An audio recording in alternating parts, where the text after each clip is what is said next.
കൊടും കുറ്റവാളി ഗോവിന്ദച്ചാമിയെ വിയൂർ ജയിലിൽ എത്തിച്ചു. ഉച്ചയ്ക്ക് 12:30 കനത്ത സുരക്ഷയിൽ ഗോവിന്ദച്ചാമിയെ കണ്ണൂർ സെൻട്രൽ ജയിലിൽ നിന്നും വിയൂർ അതീവ സുരക്ഷാ ജയിലിൽ എത്തിച്ചത്. ഏകാന്തത സെല്ലിലാണ് ഗോവിന്ദച്ചാമിയെ പാർപ്പിച്ചിരിക്കുന്നത്. 536 പേരെ പാർപ്പിക്കാൻ ശേഷിയുള്ള ജയിലിൽ നിലവിൽ 125 കൊടും കുറ്റവാളികളാണുള്ളത്.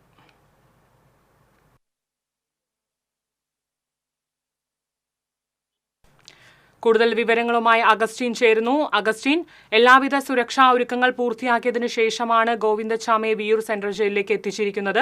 ഏകാന്തവാസമായിരിക്കും. പ്രതിഷേധ സാഹചര്യങ്ങൾ കണക്കിലെടുത്ത് എല്ലാവിധ ജാഗ്രതയോടുകൂടിയാണല്ലോ ഗോവിന്ദച്ചാമിയെ വിയൂരിലേക്ക് കൊണ്ടുവന്നിട്ടുള്ളത്. എന്തൊക്കെയാണ് മറ്റു വിവരങ്ങൾ? തീർച്ചയായും പ്രിയങ്ക, എല്ലാവിധ ജാഗ്രതയോടുകൂടി സുരക്ഷാ മുൻകരുതലുകളെല്ലാം പാലിച്ചാണ് ഇന്ന് ഉച്ചയ്ക്ക് 12:30 വിയൂർ സെൻട്രൽ ജയിലിലുള്ള അതീവ സുരക്ഷാ ജയിലിലേക്ക് ഗോവിന്ദച്ചാമിയെ എത്തിച്ചിരിക്കുന്നത്. കൊടും കുറ്റവാളിയായതിനാൽ തന്നെ പോലീസ് എല്ലാവിധ മുൻകരുതലുകളും എടുത്തിട്ടുണ്ട്. അതുപോലെ തന്നെ അതീവ സുരക്ഷാ ജയിലിൽ ഗോവിന്ദച്ചാമിയെ കൊടും കുറ്റവാളിയായ ഗോവിന്ദച്ചാമിയെ പാർപ്പിക്കാനുള്ള ഏകാന്ത സെല്ലാണ്. അത് ഭക്ഷണം കഴിക്കുവാൻ പോലും പുറത്തിറങ്ങാൻ സാധിക്കാത്ത രീതിയിലുള്ള സെല്ലിലാണ് ഗോവിന്ദച്ചാമിയെ പാർപ്പിച്ചിരിക്കുന്നത്.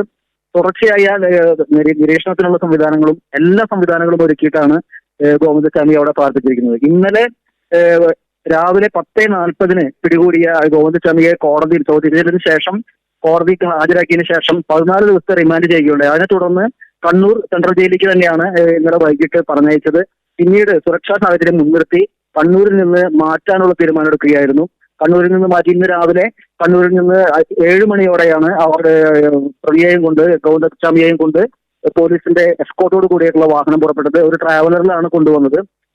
7 മണിയോടെ പുറപ്പെട്ട വാഹനം ഇന്ന് കൃത്യം 12:30 നമ്മുടെ രാമവർമ്മപുരം വിയൂർ സെൻട്രൽ ജയിലിൽ എത്തിച്ചേരുകയും അവിടെ അതീവ സുരക്ഷാ ജയിലിലേക്ക് ഗോവിന്ദച്ചാമിയെ പ്രവേശിപ്പിക്കുകയുമായിരുന്നു. ജയിൽ കവാടത്തിന് മുമ്പ് തന്നെ ജയിൽ കവാടത്തിലേക്ക് ആളുകളെ പ്രവേശിപ്പിക്കാത്ത സാഹചര്യമാണ് ഉണ്ടായിരുന്നത്. അത്രയും സുരക്ഷാ കരുതലോടെയാണ് പോലീസ് നിന്നിരുന്നത്. ജയിൽ കവാടത്തിന് തൊട്ടടുത്ത് വരെ മാത്രമേ വാഹനങ്ങൾക്കും ആളുകൾക്കും പ്രവേശനം ഉണ്ടായിരുന്നുള്ളൂ, മാധ്യമങ്ങൾക്കും പ്രവേശനം ഉണ്ടായിരുന്നുള്ളൂ.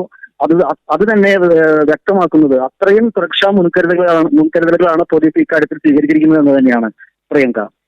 അഗസ്റ്റിൻ, അതുപോലെ തന്നെ ഗോവിന്ദച്ചാമിയെ തെളിവെടുപ്പ് നടത്തിയ സാഹചര്യത്തിൽ എന്തൊക്കെ വിവരങ്ങളാണ് ലഭ്യമായിട്ടുള്ളത്? അതുപോലെ തന്നെ ഇത്തരം ഒരു ജയിൽ ചാട്ടത്തിന് പിന്നിൽ ഗോവിന്ദച്ചാമി ആരാണ് സഹായിച്ചത് എന്ന് സൂചിപ്പിക്കുന്ന തരത്തിലുള്ള മൊഴി വിവരങ്ങൾ വല്ലതും ലഭ്യമാണോ? പ്രിയങ്ക, ഗോവിന്ദച്ചാമിക്ക് ജയിൽ ചാടാനായിട്ട് അയാളുടെ കൂടെ ഉണ്ടായിരുന്ന ആൾക്ക് മാത്രമേ ഇക്കാര്യം അറിയുമായിരുന്നുള്ളൂ എന്നാണ് ഇതുവരെ പുറത്തു വന്നിട്ടുള്ള സൂചനകൾ. എന്നാൽ പുറത്തുള്ളവർ ആരെങ്കിലും സഹായിച്ചിരിക്കണം എന്നുള്ള അഭ്യൂഹങ്ങൾ നിലവിലുണ്ടെങ്കിലും അത് സാധൂകരിക്കുന്ന തെളിവുകളൊന്നും ഇതുവരെ ലഭ്യമായിട്ടില്ല. നമ്മൾ വാർത്തകളിൽ വന്നപോലെ തന്നെ എല്ലാ മാധ്യമങ്ങളിലും വന്നതുപോലെ തന്നെ ഗോവിന്ദച്ചാമി ഒറ്റയ്ക്കാണ് ഇതിനുള്ള ശ്രമങ്ങൾ നടത്തിയത് എന്നാണ് ഇതുവരെ ലഭ്യമായ വിവരങ്ങളുടെ അടിസ്ഥാനത്തിൽ അനുമാനിക്കാനാവുന്നത്. പ്രിയങ്ക. ശരി അഗസ്റ്റിൻ. കൊടും കുറ്റവാളി ഗോവിന്ദച്ചാമിയെ വിയൂർ ജയിലിൽ എത്തിച്ചു. ഉച്ചയ്ക്ക് 12:30 കനത്ത സുരക്ഷയിൽ ഗോവിന്ദച്ചാമിയെ വിയൂർ സെൻട്രൽ ജയിലിലേക്ക് എത്തിച്ചിരിക്കുന്നത്. പ്രതിഷേധ സാഹചര്യങ്ങൾ കണക്കിലെടുത്ത് അതീവ സുരക്ഷയോടുകൂടിയാണ് ജാഗ്രതയോടുകൂടിയാണ് ഗോവിന്ദച്ചാമിയെ വിയൂരിലേക്ക് എത്തിച്ചിട്ടുള്ളത്. ഏകാന്തവാസമായിരിക്കും. വിവരങ്ങൾ നൽകിയത് അഗസ്റ്റിനാണ്.